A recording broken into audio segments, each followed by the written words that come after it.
आणि सुरुवातीलाच बातमी आहे नवी दिल्लीतून। नवी दिल्लीत आज बैठकांचा धडाका असणार आहे। पंतप्रधान मोदी 4 मोठ्या बैठका घेणार आहेत। पहलगाम हल्ल्यानंतर सलग बैठकांचं सत्र सुरू झालेलं आहे। पहलगाम मध्ये दहशतवादी भ्याड हल्ला करण्यात आला। पर्यटकांना त्यांचा जीव गमवावा लागला। 26 पर्यटकांचा यात मृत्यू झाला। यातील 6 पर्यटक हे महाराष्ट्रातले होते आणि त्यानंतर आता हालचालींना वेग आलेला आहे। कारवायांवर कारवाया सुरू झालेल्या आहेत। जम्मू काश्मीर मध्ये आता पोलीस प्रशासनही सतर्क झालेलं आहे। त्याचबरोबर लष्कर विभागही सतर्क झालेला आहे। त्याचबरोबर पाकड्यांकडून वारंवार लहान हल्ले करण्यात येत आहेत सीमेवर, मात्र त्यालाच चोख प्रत्युत्तर सुद्धा भारताकडून देण्यात आलेला आहे। आपण पाहतोय सध्या दिल्लीत आज बैठकांचा धडाका सुरू झालेला आहे आणि या संदर्भात अधिकची माहिती देत आहेत आमचे प्रतिनिधी महेंद्र जोईल। महेंद्र, पहलगाम हल्ल्यानंतर सलग बैठकांवर बैठका होत आहेत। त्याचबरोबर भारताकडून सध्या जोरदार तयारी करण्यात येते। या संदर्भातला अधिकचा तपशील।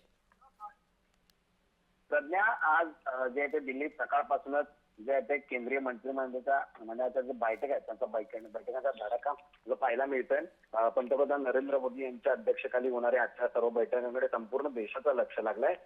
काल म्हणजे ते नरेंद्र मोदी यांनी पाकिस्तान विरोधी कारवाई करण्यासाठी ज्या भारतातील ज्या आपल्या तिन्ही दल आहेत त्यांना पूर्ण स्वातंत्र्य दिलंय आणि आज होणाऱ्या या बैठकांनंतर या बैठकीनंतर जो निर्णयावर शिक्कामोर्तब होऊ शकतो।